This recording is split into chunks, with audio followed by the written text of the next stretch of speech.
Olá, superabunda e superabundantes! Finalmente chegamos no quarto e último vídeo dessa série, Os Milagres de Jesus.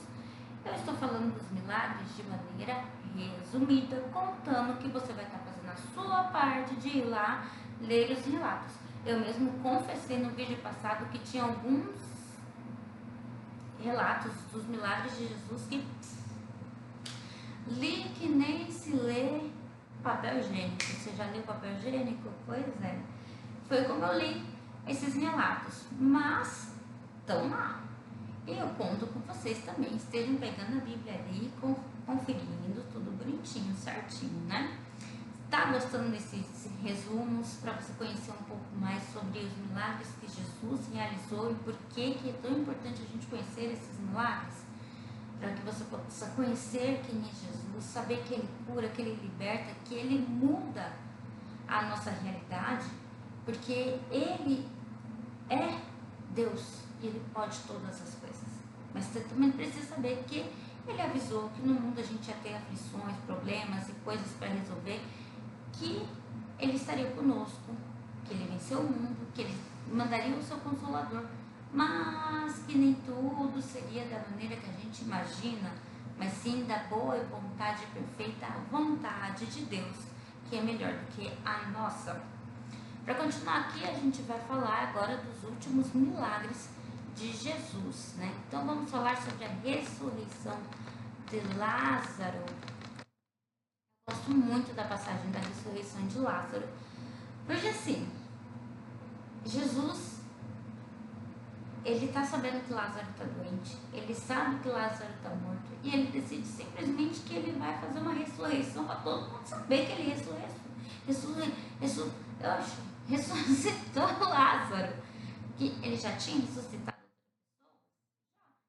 Agora vai ser diferente, agora eu vou aqui, ó, papão, entendeu? Eu vou fazer todo mundo ver que eu sou Deus.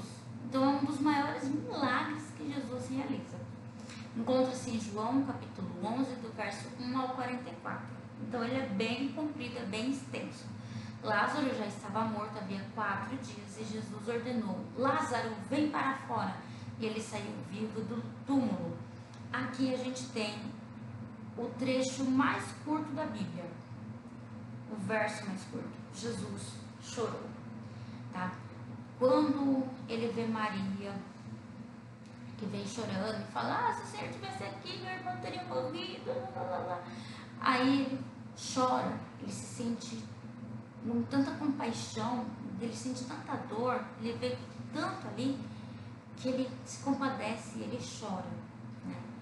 E aí, depois disso, ele fala: eu vou resolver esse bagaço tudo, eu vou lá e ressuscito ele e tá todo mundo certo, pronto. E se crer, tu verás a glória de Deus em vida. Olha só que bênção, né? É maravilhoso esse relato. Aí depois a gente tem a cura dos 10 leprosos, Lucas capítulo 17, verso 11 ao 19. 10 homens leprosos foram curados enquanto iam se mostrar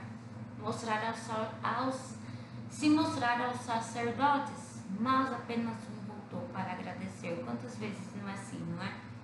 A gente ajuda muitas pessoas, mas às vezes só um volta para agradecer, só um se lembra que você ajudou as outras. Mostra que isso não pode nos abalar. A cura do cego Bartimeu. Bartimeu se encontra em Mateus capítulo 20, 29 e 34, Marcos capítulo 10, 46 e 52, Lucas capítulo 18, 35 a 43. Bartimeu clamou, e Jesus ouviu, chamou ele e o curou, né? E aí a gente tem a maldição da figueira estéril. Olha só, essa daqui uma vez me deu pulga para se coçar. A passagem encontra-se em Mateus 21, 18 a 22, Marcos 11, 12 e 14 e depois 20 e 24. Jesus amaldiçoou uma figueira sem frutos e ela secou, simbolizando o juízo sobre a esterilidade espiritual. Mas uma vez eu estava aqui no YouTube assistindo um vídeo de um cabra que era ateu. E ele falou, não, tá vendo que Jesus é burro?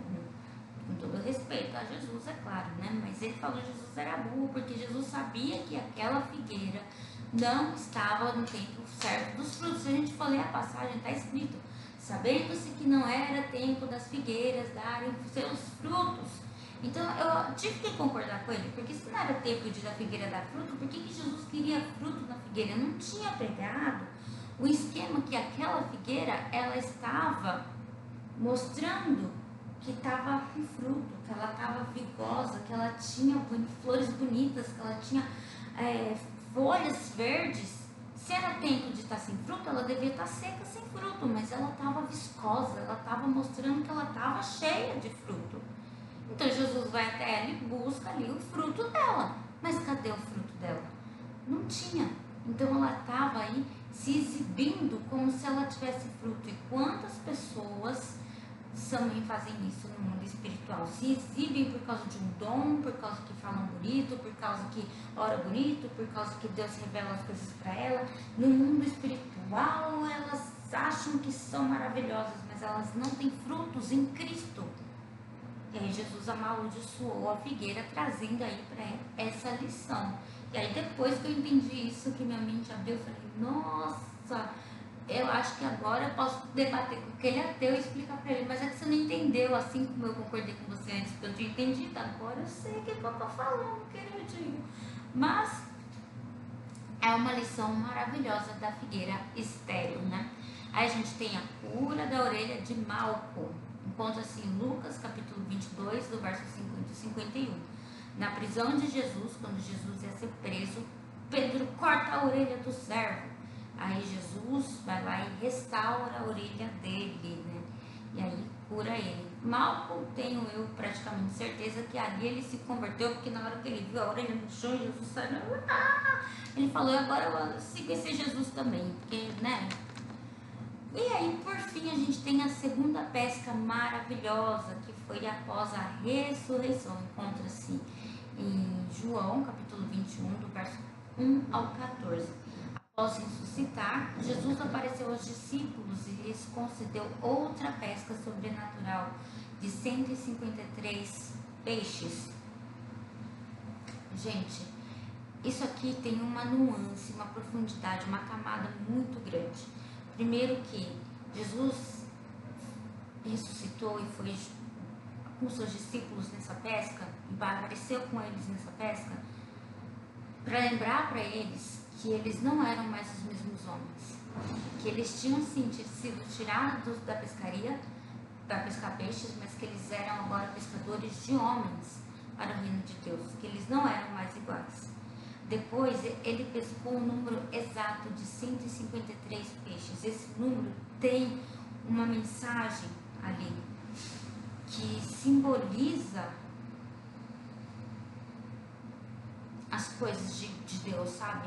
É muito profundo, não dá pra gente ler só o relato assim. A gente precisa mergulhar no que o texto está dizendo. Porque se não fosse importante, porque eu fiquei pensando, por que tem 153, porque é específico, né? No outro relato dos peixes da pescaria maravilhosa lá, não teve relato de quantos peixes foram multidões de peixes, centenas, milhares de peixes, mas aqui teve especificamente 153 peixes. E aí eu sou aqui fica doida pesquisando sobre as coisas, fui pesquisar, então tem uma luz muito verdadeira, muito profunda ali, que não é só a multiplicação, é um resgate daquilo que ele já tinha ensinado. Então é muito bonito, tá? E esses foram os milagres de Jesus. A Bíblia mostra que esses milagres não foram apenas uma demonstração de poder, mas sinais para revelar que Jesus é o verdadeiro Filho de Deus e que ele é Deus, certo? Espero que vocês tenham gostado. Se gostaram, já deixe seu like, compartilha com seus amigos, se inscreve no canal se ainda não for inscritos.